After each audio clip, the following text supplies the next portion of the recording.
From Tripura, a sculptor of supernatural skill came to the king and made a boast.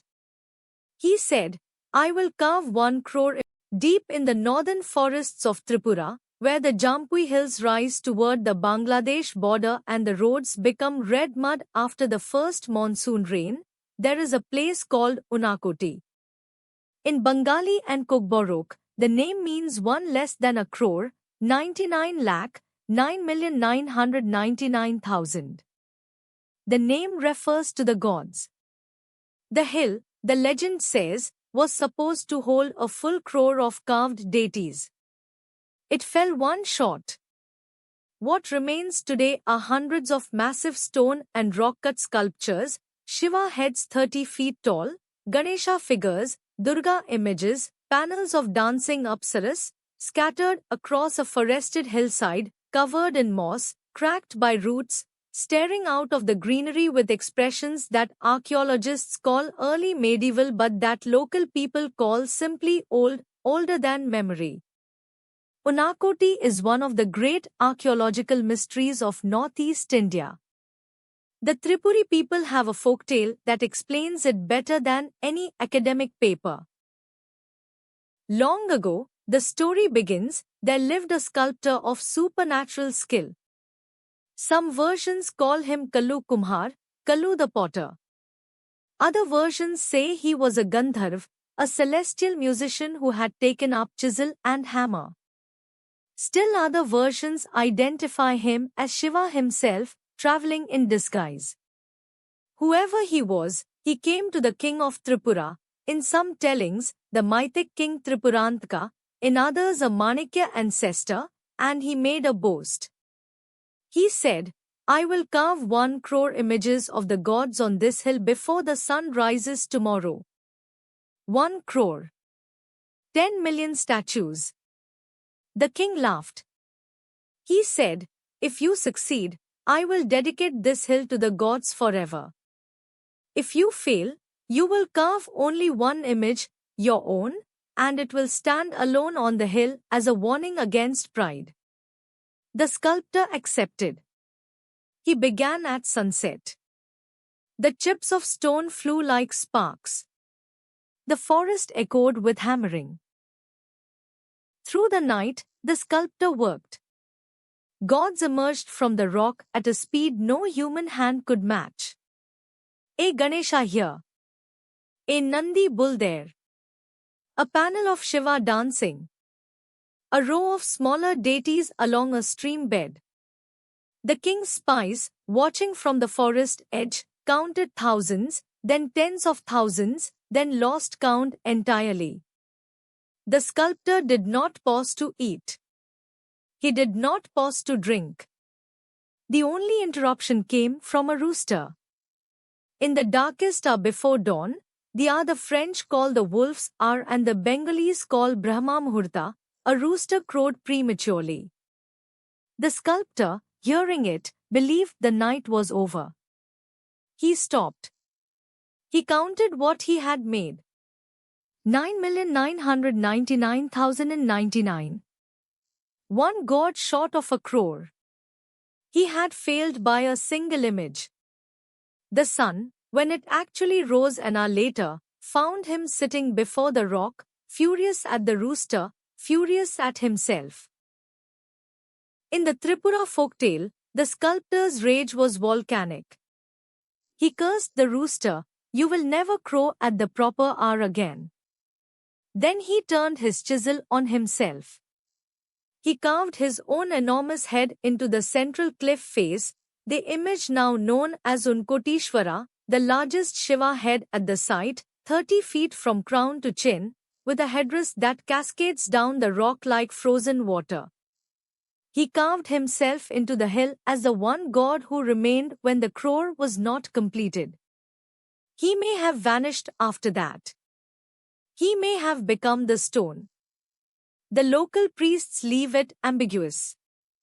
What is not ambiguous is the moral, pride demands completion. The divine artisan, who could make nearly a crore of gods in one night, could not make one more because a rooster lied about the hour. Tripuri grandmothers tell this story to children who rush their work. Finish what you begin, they say. Remember Kalu Kumhar.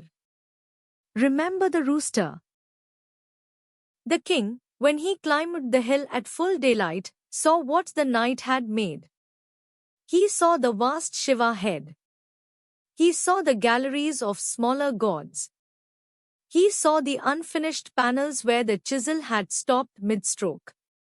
He understood that he had witnessed something that was not entirely human. He kept his promise. He declared the hill sacred.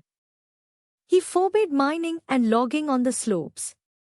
He sent priests to maintain the site. The Manekya dynasty, which ruled Tripura for centuries until the state merged with India in 1949, continued to patronize Unakoti. They built a mela, a fair, that still draws thousands of pilgrims during the Ashokashtami festival in April. The pilgrims bathe in the seasonal stream that runs below the carvings. They offer flowers to the great Shiva head. They touch the smaller gods and ask for blessings. The hill, though one god short, became holier than the king had imagined. The Archaeological Survey of India, when it surveyed Unakoti in the 20th century, dated the carvings roughly between the 7th and 9th centuries CE, the early medieval period, when Tantric Shaivism was spreading across eastern India. The style shows influence from Bengal's Pala school and from local Tripuri artistic traditions. Some sculptures are finished masterpieces. Others are clearly unfinished, outlines cut into rock but never detailed, as though the work stopped in the middle of a breath. The archaeologists did not find a rooster. They found tool marks, scaffolding grooves, and the remains of a civilization that left almost no written records. The Tripuri folktale and the archaeological record do not contradict each other. They answer different questions. Science asks, when and how? The folktale asks, why did they stop? The answer, one god short, a rooster, pride, is more satisfying than any theory about dynasty collapse or invasion.